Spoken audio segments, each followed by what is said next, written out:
All right, I'm really looking forward to this one.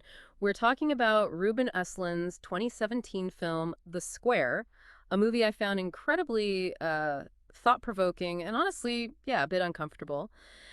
Our mission today is to sort of dive into your sources and really unpack why this film feels like such a crucial lens for understanding modern society, from our personal ethics right through to the institutions shaping our culture. Yeah, it's fascinating because the square isn't just like telling a story. It's almost like it systematically holds up this mirror to contemporary Western society, showing us some of our most uncomfortable hypocrisies. Hmm. Through its layered critiques and often quite confronting scenes, it really aims to make us profoundly uncomfortable by revealing what might be a kind of moral decay lurking just beneath the surface. Okay, so it sounds like the square isn't pulling any punches then. When you say it's a profound social critique, what specifically is Uslan targeting there? What are the big themes that, emerge? Well, it really hones in on a few key areas, things like the hypocritical value systems we often operate with, the sharp class divisions that many prefer not to see, a kind of crisis of individual responsibility, maybe, and what you could call the political dysfunction of art itself. Right. The film argues that we, as society, we love to glorify concepts like ethics, equality, art, but only on a symbolic level. But then it unsettles us by showing just how inconsistent, lacking, and often, frankly, deceptive these ideals become in practice. Hmm. It almost feels like modern society is, I don't know, applauding itself, yet remains strangely paralyzed by its own inaction. That's a powerful observation. And Estlin really zooms in on the individual, doesn't he? Especially through Christian, the museum curator. He seems like this man of high ideals, a pillar of the art world. But then something happens with his stolen bag that really makes you question that. Can you walk us through that incident? What does it reveal about his so-called ethics? Oh, absolutely. Christian represents these high intellectual and um, moral ideals perfectly. He's articulate, sophisticated, seems committed to progressive values. Yeah.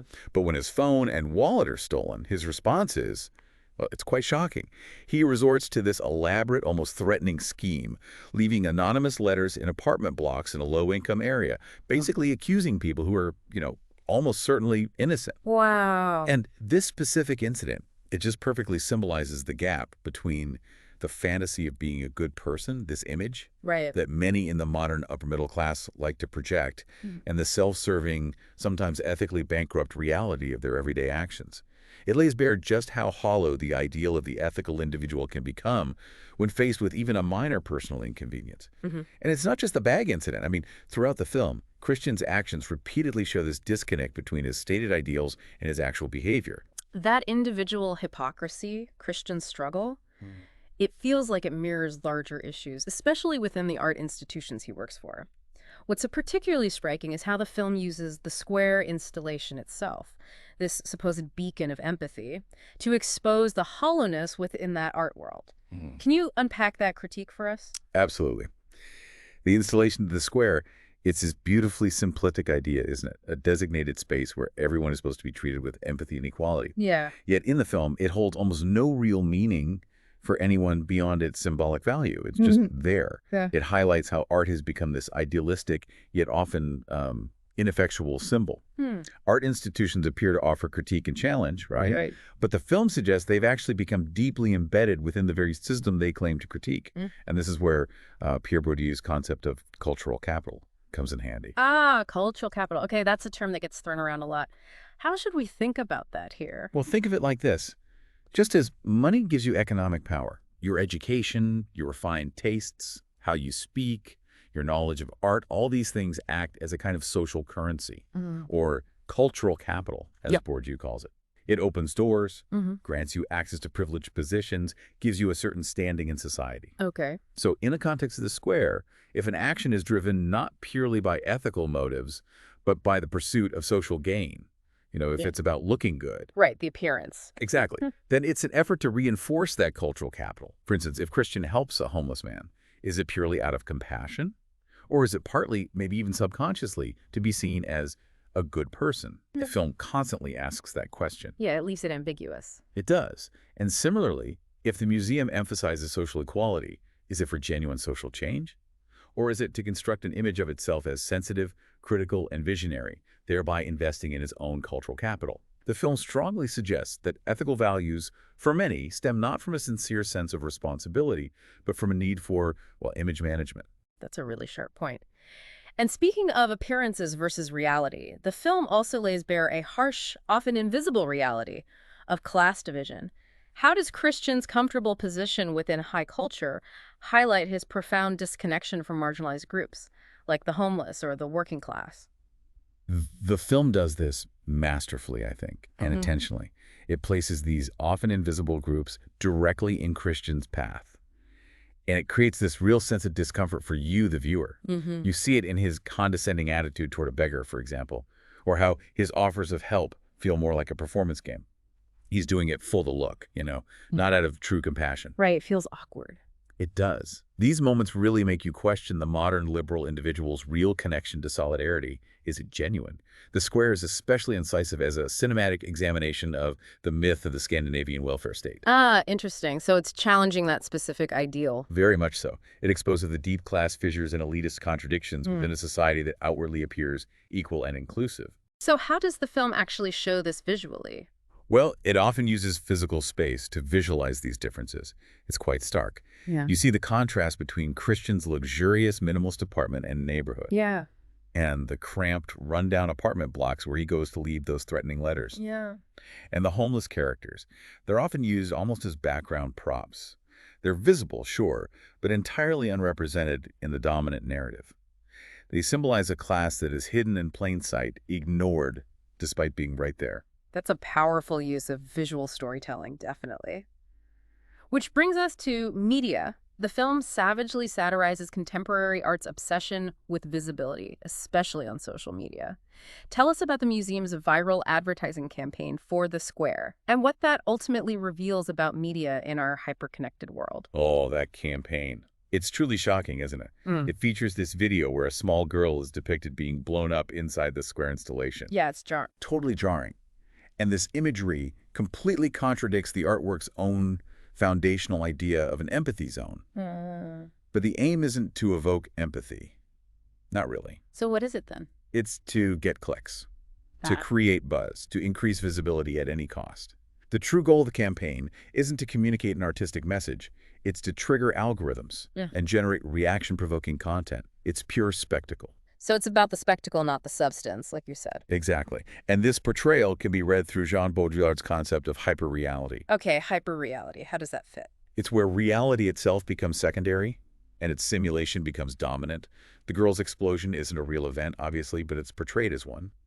And society ends up discussing the simulation of the event, the ad campaign, the outrage, not the real ethical issues or the suffering that kind of trivializes. Right, the conversation shifts. Completely. And when the campaign inevitably faces public backlash, what does the museum management do? They don't take institutional ethical responsibility. No way. No. Instead, they scapegoat the creators and force Christian to resign. It reduces public sensitivity to a mere reflex for saving face. It's a blistering critique of the opportunistic, unprincipled, and ultimately hypocritical nature of modern media culture. It's clear that the Square uses physical spaces in such a powerful way, they almost feel like characters themselves. How do places like the museum, the street, or the installation contribute to the film's broader social critique? That's a great point. In the Square, these spaces are far from passive backdrops. They're active agents, you could say. They produce meaning, they expose ideology, and they really define class divisions.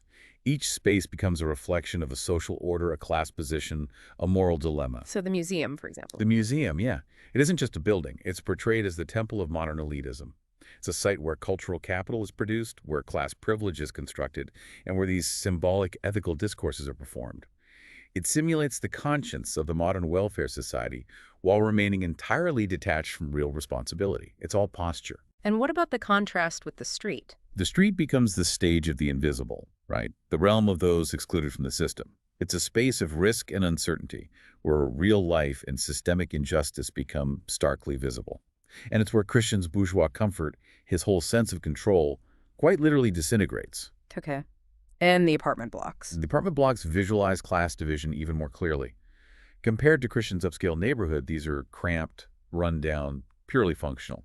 They're the spaces of the unseen classes portrayed with this kind of architectural silence that speaks volumes. And then the Square installation itself. physically outside the museum, the simple square marked on the ground. It's defined as an ethical zone, sure, but no real encounters or acts of empathy actually take place within it. It stays empty. It stays empty. Empathy remains a theoretical proposition, a nice idea on paper. By spatializing this emptiness, Östlund vividly shows how hollow these proclaimed social values have really become. And then there's that infamous ape-man scene in the performance hall Right. that's, well, truly uncomfortable, primal almost. How does that space and that performance fit into this critique? Right, the performance hall. During the ape-man scene, it starts as this safe haven for the cultural elite, doesn't it? A controlled, aestheticized space where everyone knows the rules. Yeah, very formal. Very. But then, as the performance unfolds, or rather, devolves, it collapses into chaos, violence, and this paralyzing silence from the audience. It brutally reveals how fragile the supposedly controlled aesthetics of these bourgeois spaces truly are. It exposes the horrifying passivity of the collective when faced with extreme boundary violations. It forces you to ask, what would I do? How far does our tolerance go before we act or Yeah. sit there? Yeah, unsettling. The film clearly doesn't deliver a neat resolution, though, does it? It leaves us with so many uncomfortable questions, especially about this tangled relationship between art and ethics. Why do you think The Square leaves this conflict so stubbornly unresolved? Well, I think because Östlund believes there is no simple resolution. That's the point. He masterfully shows that ethics and art are not these mutually supportive domains. In fact, at times, they can actively undermine or even destroy each other. Think about it. No character in the film is entirely ethical. Everyone's behavior involves internal conflicts, self-interest, evasion. Sure. Even the square itself is physically empty. Just a simple boundary drawn on the ground, much like the symbolic value lines drawn by modern society. They're just lines. Art in the film produces symbols rather than values. That seems to be the argument. Ethics, on the other hand, is tested through actions. It can't be merely represented or symbolized. It has to be done. Right, the action versus the idea. Exactly. Östlund makes this tension profoundly visible by disturbing your emotional and intellectual comfort, forcing these confrontations, and then just leaving you alone with them. Christian's departure from the museum at the end, it doesn't indicate he's found some grand ethical or artistic solution. It suggests he's simply exhausted by the system. He just walks away. It's a state of utter burnout. So wrapping this up, what does this all mean for you, the listener?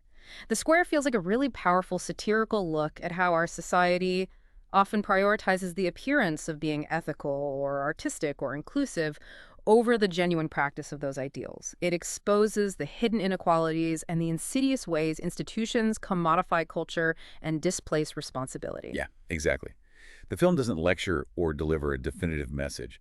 It doesn't tell you what to think. It poses questions, it forces confrontations, and then it leaves you, the audience, alone with them, which really encourages you to consider, where do your boundaries lie? Between artistic freedom and social responsibility? And maybe more personally in your own life, what's the difference between appearing ethical and truly being ethical?